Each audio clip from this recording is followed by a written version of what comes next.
अस्सलामुअलैकुम दोस्तों, welcome back to this channel Seekh Lo. आज की क्लास के अंदर हम लोग बात करने वाले हैं बोल्ड और इटैलिक के बारे में, यानी कि कैसे टेक्स्ट को बोल्ड करना है और कैसे टेक्स्ट को इटैलिक करना है, किसी एक वर्ड को कैसे बोल्ड करना है या किसी पैराग्राफ को कैसे बोल्ड और इटैलिक करना है। तो आज की क्लास के अंदर हम इसी बारे में देखेंगे। ओके दोस्तों, सबसे पहले जो आपसे मैं बात करना चाहता हूँ वो ये है कि इस चीज़ का आपने मिसयूज़ नहीं करना। किसी भी वर्ड को ऐसे ही आपने बोल्ड नहीं कर देना और किसी भी वर्ड को ऐसे ही आपने इटैलिक नहीं कर देना।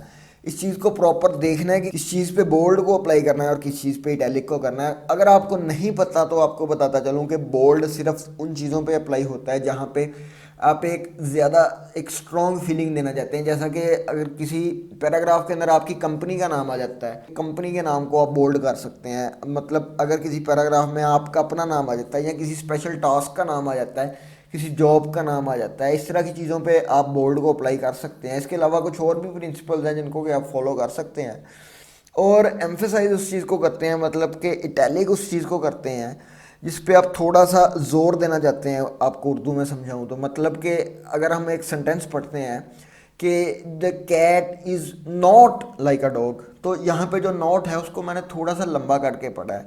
इसकी रीज़न ये है कि नॉट के ऊपर आप कह सकते हैं कि एम्फेसाइज किया है, वहाँ पे एम्फेसाइज को हमने अप्लाई किया हुआ था, उसको हमने थोड़ा सा इटैलिक करके लिख दिया था।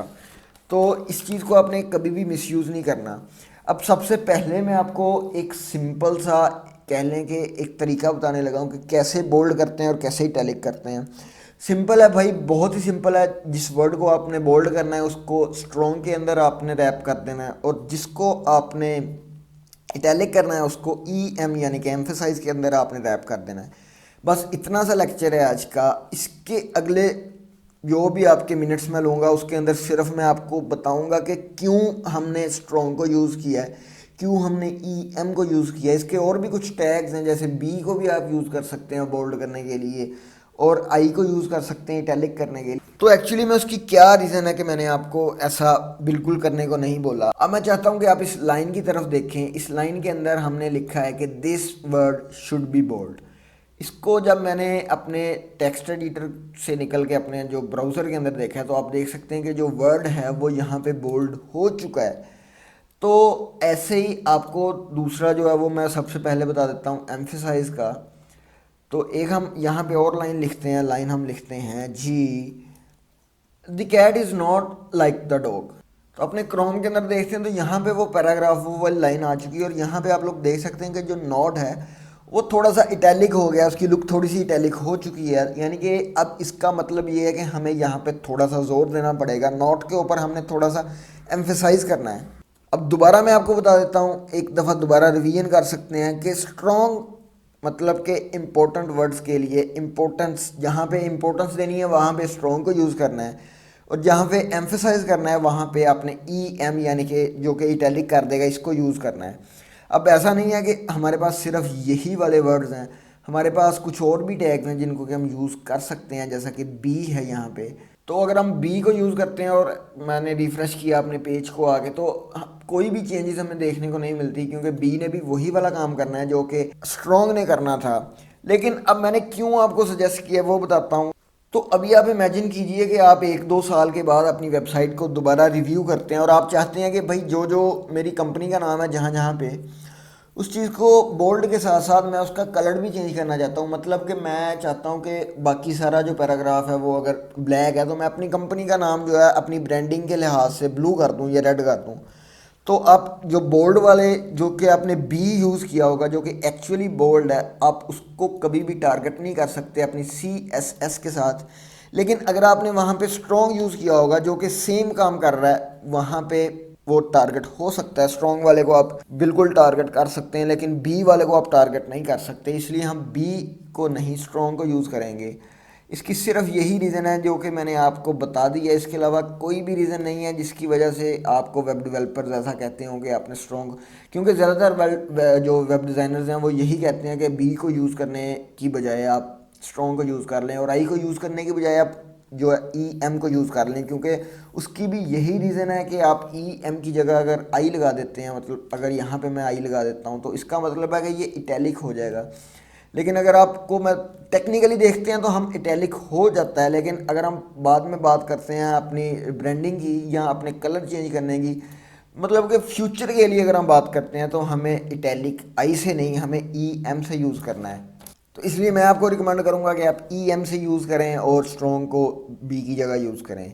एक और भी चीज़ है जिसके साथ के हम जो है अपने टेक्स्ट को एम्फिसाइज कर सकते हैं या कह लें कि इटैलिक कर सकते हैं, वो है डी एफ एन, डेफिनेशन जिसको बोला जाता है। तो ये क्यों यूज़ किया जाता है? ये यूज़ किया जाता है जब कि आप किसी चीज़ को डिफ़ाइन कर रहे होते हैं, मतलब कि अगर आप किसी चीज़ की डेफिनेशन देना चाहते हैं या मतलब समझ नहीं आना, मतलब अब एक चीज़ है उसकी आप उसको आप डिफ़ाइन करना चाहते हैं, तो आप उस स्पेसिफिक वर्ड को एम्फसाइज कर सकते हैं ताकि पता चलता रहे कि भाई इस चीज़ को डिफ़ाइन किया जा रहा है। इस टैग को भी आप यूज़ कर सकते हैं। इसके अंदर अगर मैं डॉग लिख के कंट्रोल एस के साथ सेव कर देता हूँ और अपने ब्राउज़र के अंदर जाकर रिफ़्रेश करता हूँ तो आप देख सकते हैं कि डी ओ जी को भी उसने इटैलिक कर दिया है। इसको भी आप यूज़ कर सकते हैं। लेकिन अगर आप आई को ही यूज़ करना चाहते हैं तो एक और तरीका है जो कि आप आई थिंक बी के अंदर भी, बोल्ड के अंदर भी यूज़ कर सकते हैं अगर आपने बी यूज़ किया है। तो वो ये है कि आप यहाँ पे इसको एक क्लास दे सकते हैं। क्लास कौन सी देनी है, उसका क्लास का एक नाम दे सकते हैं, इसको एक वैल्यू चाहिए। तो इसको हम कह सकते हैं, अगर आपने एम्फेसाइज किए हैं कुछ टर्म्स एम्फेसाइज किए हैं तो आप उनका मतलब नाम दे सकते हैं टर्म्स। तो इसके साथ आपके आउटपुट पे तो कोई भी फ़र्क नहीं पड़ेगा, लेकिन जब हम एक दूसरी लैंग्वेज करेंगे जो कि सी एस एस है तो वहाँ पे हमें टारगेट करने में बहुत ज़्यादा आसानी हो जाएगी कि कैसे आपने उन सारी सारी आइटम्स को सिलेक्ट करना है जो कि टर्म्स की क्लास है, मतलब क्लासेस को वहाँ पे बहुत इजीली टारगेट कर सकते हैं। जबकि इटैलिक आई और बी बोल्ड वाले को आप जो है वो नहीं कर सकते टारगेट, लेकिन अगर आप स्ट्रॉन्ग और ई एम को यूज़ करते हैं एम्फसाइज को तो कर सकते हैं। अब एक चीज़ एंड पे आपको और बताना चाहता हूँ। अब लेट्स इमेजिन कि हमारे पास ये एक पैराग्राफ है, या अगर बात करते हैं कि दो पैराग्राफ भी हो सकते हैं हमारे पास, हम दो पैराग्राफ ले लेते हैं, मतलब समझाने की बात ही है ना। तो दो पैराग्राफ ले लिए।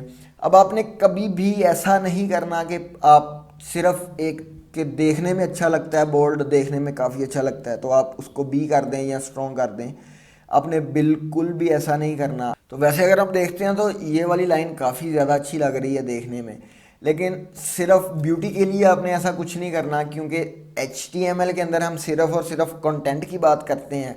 हम इसमें बिल्कुल भी स्टाइलिंग की बात नहीं कर सकते। मैं आपको बता रहा हूँ कि एक और लैंग्वेज है CSS, जो कि होपफुली हम जल्दी स्टार्ट करने वाले हैं। कुछ लेक्चर्स ही रह गए हैं जिसके बाद कि हम CSS पे आ जाएंगे। तो जितने आपने लेक्चर्स देख लिए हैं उनके अंदर आपने सिर्फ और सिर्फ कंटेंट डालने की बात की है, स्टाइलिंग की बिल्कुल भी हमने बात नहीं की। तो ऐसे ही आपने करना है भाई। किसी भी चीज़ को खूबसूरती के लिए अपने HTML में बिल्कुल भी आपने बोल्ड और इटैलिक नहीं करना। उम्मीद करता हूँ आपको आज की वीडियो अच्छी लगी है। वीडियो अच्छी लगी है तो वीडियो को लाइक और चैनल को सब्सक्राइब ज़रूर कर देना है। मिलते हैं अपनी अगली क्लास के अंदर। अल्लाह हाफिज़।